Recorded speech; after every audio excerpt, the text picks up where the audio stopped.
বেশ কয়েকদিন যাবৎ শুধু দাওয়াত পড়ছে আর দাওয়াতে শুধু গেলেই তো মাংস খাওয়া হয়ে যাচ্ছে। আর এই মাংস খেতে খেতে মুখে আর ভালো লাগছে না। এই তো আজকে সকালবেলাও অনুষ্ঠানের বেঁচে যাওয়া খিচুড়ি আর মাংস দিয়ে সকালের খাবারটা সেরে নিলাম।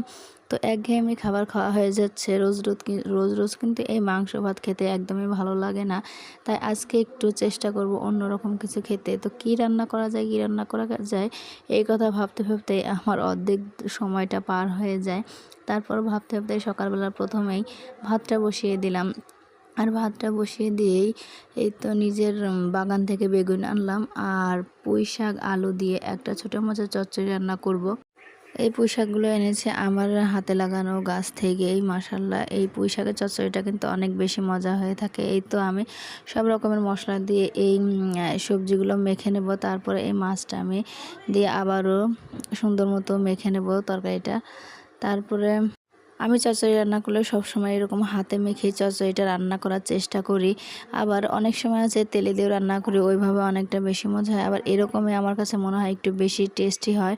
তো এরকমভাবে হাতে মেখে এই তরকারিটা রান্না করি। কে কীভাবে এই মাছের চচ্চড়িটা রান্না করো অবশ্যই কমেন্টে বলে যাবা।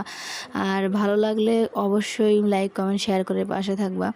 তো এই তো আমার চচ্চড়িটা মাখা প্রায় শেষের দিকে। এই পর্যায়ে আমি দিয়ে দেবো মাছগুলো, আবার সুন্দর মতো মেখে নেব। মেখে নিয়ে পরিমাণ মতো ঝোল দিয়ে তরকারিটা আমি বসিয়ে দেব। অনেক দিন যাবত এই তো মাংস খাওয়া হয়ে যাচ্ছিল, তারপরে এই তো চচ্চড়ি রান্না করলাম আজকে। কেন জানি এই চচ্চড়িটাই খেতে ইচ্ছে করছে, মনে হচ্ছে কয়েকদিন যাবত মাছ খায় না, একটু এরকম রান্না করলে হয়তো ভালো লাগবে। তো দেখা যাক কেমন হয়, ভালোভাবে খেতে পারি কিনা। তারপরে এই তো মাখানো শেষ, তরকারিটা আমি চুলায় বসিয়ে দিলাম। আর এভাবেই কিছুক্ষণ রান্না করে নেব, প্রায় 15-30 মিনিট মতো সময় লাগে।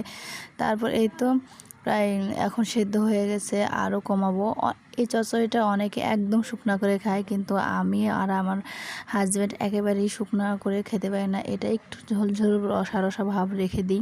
তারপরে এই তো রান্নাবান্না শেষ করে খাবার দাবার শেষ করে এসেছি। আমার ছেলে গিয়ে কিছু ভাঙ্গি জিনিসপাতি দিয়ে এই তো বাদাম আর এটা কি বলে জানি না। তো আজ ভিডিওটা এই পর্যন্ত। আল্লাহ হাফেজ।